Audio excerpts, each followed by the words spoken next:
کہ مظلوم کی مدد تو یہ ہے کہ اس کے ساتھ کھڑے ہو جاؤ، اور ظالم کی مدد یہ ہے کہ اس کو ظلم کرنے سے روکو، چونکہ وہ ظلم اس کو جہنم میں لے جا رہا ہے، اور تم ظلم کر کے روک کے اس کو جہنم سے روک رہے ہو، اور یہ اس کی مدد کر رہے ہو۔ لہٰذا ظالم کی بھی مدد کی جائے گی اور مظلوم کی بھی، اس کی شکل یہ ہوگی۔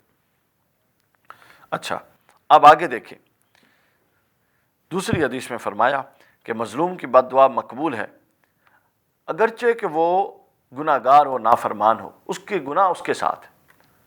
مثلا کوئی شخص ہے، اس پر ظلم و زیادتی کی جا رہی ہے، آپ کہتے ہیں جی یہ تو ہے ہی ایسا، یعنی یہ تو فلاں کام کرتا ہے، فلاں برا کام کرتا ہے۔ تو ایک بات ذہن نشین رکھیں، کسی کا برا کام کرنا ہمیں اس کے خلاف یا اس پر ظلم کرنے کی اجازت نہیں دیتا، ٹھیک ہے نا؟ اس کا گناہ یا جو برے کام وہ کرتا ہے وہ اللہ کے ساتھ اس کا معاملہ ہے، اللہ اس کو معاف کرے، اس کو سزا دے، وہ اس کے ساتھ معاملہ ہے۔ ہم جو ظلم کریں گے ہم اس ظلم کا بدلہ دیں گے، ظالم کو کبھی چھوٹ نہیں مل سکتی، اور ظلم خطا کی آخری سیڑھی ہے۔ اور آگے سنیے، ہم اپنے گرد و نواح میں دیکھیں، پوری دنیا میں اگر ایک نظر دوڑائیں تو اس وقت مسلمان کتنے مظلوم ہیں، آپ نے دیکھا ہے؟ یعنی مسلمانوں پر جگہ جگہ ظلم ہو رہا ہے۔ آپ کشمیر میں دیکھیں، ہو رہا ہے کہ نہیں ہو رہا؟ ہو رہا ہے۔ اس کے بعد آپ بھارت میں دیکھیں، آپ فلسطین میں دیکھیں، آپ برما میں دیکھیں، آپ دنیا کے اور کئی ممالک میں دیکھیں، تو ظلم کبھی رکتا نہیں ہے۔ ظلم کا جواب عرش سے آتا ہے، اللہ کی طرف سے آتا ہے، اور کسی پر، کسی کمزور پر، کسی تنگ دست پر، کسی بے بس بندے پر ظلم کر کے اگر ہم یہ سمجھیں اس نے ہمارا کیا کر لینا ہے، تو یہ بات ذہن میں رکھ لیں کہ اس نے ہمارا کچھ نہیں کرنا، اب اللہ ہمارا کرے گا جو بھی کرے گا، کیونکہ ظلم اللہ کے غضب کو بھڑکا دیتا ہے، ظلم اللہ کے غضب اور اللہ کے غصے کو بھڑکا دیتا ہے۔ خطا کار جو ہے اس کی معافی ہو جاتی ہے، ٹھیک ہے، گناہ گار کی معافی ہو سکتی ہے، ظالم کی معافی نہیں ہو سکتی۔ کیوں؟ کیونکہ گناہ کرنا وہ اللہ کی ذات کے ساتھ ہے، اللہ کے حق میں ہے کہ اللہ چاہے تو اس کو معاف کر دے، چاہے تو اس کو سزا دے دے، لیکن جس کے ساتھ ظلم کیا جا رہا ہے وہ جب تک خود وہ شخص معاف نہیں کرے گا جس کے ساتھ ظلم ہو رہا ہے، اس وقت تک ظلم معاف نہیں ہوگا۔ یہ وہ چیز ہے ظلم سے متعلق، یہ وہ تعلیمات ہیں جو اسلام کی اور حضور صلی اللہ علیہ وسلم نے ہمیں بتائیں۔ اب اس پوری ان تعلیمات کو سمجھنے کے بعد ہمیں یہ سمجھنا ہے کہ ہم نے اپنا رویہ کیا رکھنا ہے۔ ہم نے اپنا رویہ رکھنا ہے نرمی والا، جس پر ہم کئی دفعہ بات کر چکے ہیں۔ ہم نے اپنا رویہ رکھنا ہے شائستگی والا، ہم نے اپنا رویہ رکھنا ہے مطلب لچکدار، تاکہ کسی کو بھی ہم سے قریب آتے ہوئے، ہم سے بات کرتے ہوئے جھجک نہ محسوس ہو، ہم سے بات کرتے ہوئے وہ سختی نہ محسوس کرے، ہم سے بات کرتے ہوئے وہ گریز نہ کرے، وہ ہچکچائے نہ، وہ اوائڈ نہ کرے۔ یہ رویہ ہے جو ہمارا مطلوبہ رویہ ہے۔ اس لیے اچھا مسلمان اس کو کہا گیا، اور حضور صلی اللہ علیہ وسلم نے فرمایا کہ جب کوئی مسلمان کسی دوسرے کے کام میں لگ جاتا ہے، کوئی انسان، تو اللہ تعالیٰ اس کے کام میں لگ جاتا ہے۔ تو یہ تو عام کاموں سے متعلق ہے۔ جب خاص طور پہ ظالم اور مظلوم کی بات آئے گی تو مظلوم کے ساتھ کھڑا ہونا محض عام نیکی کا کام نہیں ہے، بلکہ یہ حق کام ہے، بڑے عظیم کام ہے، اور جہاد کا کام ہے۔ اور ہم نے کل بھی اور پچھلے دنوں میں بھی ایک حدیث پاک کا مطالعہ کیا، اور وہ حدیث کیا تھی کہ اگر تم میں سے کوئی برائی کو دیکھے تو اس کو اپنے ہاتھ سے روکے، ہاتھ سے نہیں روک سکتا تو زبان سے روکے، زبان سے نہیں روک سکتا تو دل میں اس کو برا جانے، اور یہ ایمان کا سب سے کمزور ترین درجہ ہے کہ اس کو دل میں برا جانے۔ یہ وہ چیزیں ہیں جو ہم نے بچوں کے اندر ڈالنی ہے کہ وہ گھر میں جو کام والی خاتون ہے یا کام کرنے والا ہے یا ملازم ہے، ان کے ساتھ ادب احترام کا رویہ رکھیں۔ جو چونکہ عام طور پہ ظلم اپنے سے کم تر پر کیا جاتا ہے، تو اگر کم تر سے متعلق جو کم تر سے مراد ہے جن کا سٹیٹس یا منصب معاشرتی طور پہ چھوٹا ہے ہم سے، ان پر لوگ ظلم کرتے ہیں، تو اگر ان کی انسانی حیثیت، ان کا بطور مسلمان ہونے کا، برابری کا تصور، یہ چیزیں اگر بچوں کے ذہن میں ڈال دی جائیں تو اس سے معاملات بہتر ہو سکتے ہیں۔ خواتین حضرات، یہاں پروگرام کا وقت ختم ہوا، انشاءاللہ کل نئے موضوع کے ساتھ آپ سے ملاقات ہوگی۔ السلام علیکم ورحمۃ اللہ۔ مشکل سب دور ہوگی کلام ربی سے، مشکل تا